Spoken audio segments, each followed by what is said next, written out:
আগামীকাল কিন্তু এসএসসি পরীক্ষার্থী সেই রাস্তা দিয়েই কিন্তু পরীক্ষার্থী যাবে পরীক্ষা দিতে। শুরু করিতেছি মহান আল্লাহ তাআলার নামে, যিনি পরম করুণা অত্যন্ত দয়ালু। আমি একটা বিষয় দেখানোর জন্য এখানে ভিডিও ধারণ করছি, সেটা হচ্ছে গিয়া জাঙ্গালিয়া সদরুল হোসেন বালিকা উচ্চ বিদ্যালয়ে যে রাস্তা আছে, যেদিকে বাচ্চারা আগামীকাল কিন্তু কোমলমতি বাচ্চারা এসএসসি পরীক্ষার্থী পরীক্ষা দিতে আসবে, সেই রাস্তা দিয়ে হেঁটেই কিন্তু তারা পরীক্ষার হলে যেতে হবে। কিন্তু আমরা কত বড় দুর্ভাগা, কত বড় নেতা হয়েছি, কিন্তু আমাদের এই যে ড্রেনেজ ব্যবস্থা নাই।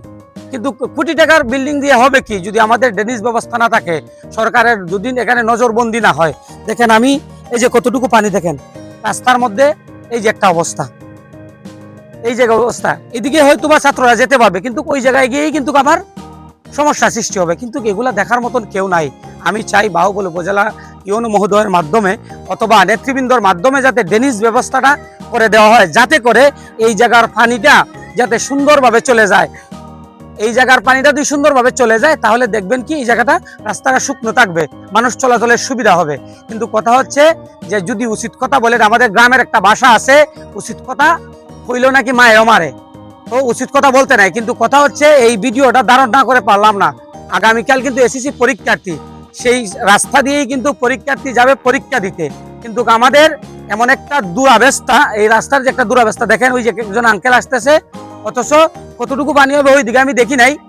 কিন্তু এই জায়গাটা অন্তপক্ষে পানিটা যাওয়ার ব্যবস্থা করে দিলে পরে এই জায়গাতে পানি থাকার কথা না। কিন্তু আমি চাই বাহুবল উপজেলার ইউনো মহোদয়ের মাধ্যমে যাতে এই জায়গাটা খুবই দ্রুত যাতে পানি নিষ্কাশনের একটা ব্যবস্থা করে দেওয়া হয়। সবাই ভালো থাকবেন, সুস্থ থাকবেন, সমাজের সাথে থাকবেন। আল্লাহ হাফেজ।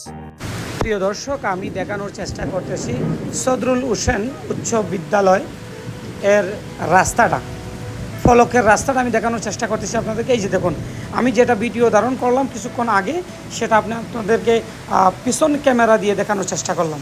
দেখুন কি একটা অবস্থা। পরিশেষে সবার কাছে রিকোয়েস্ট, আপনারা সবাই মিলে হলেও এই রাস্তার ড্রেনেজ ব্যবস্থা বাহির করুন। আল্লাহ হাফেজ।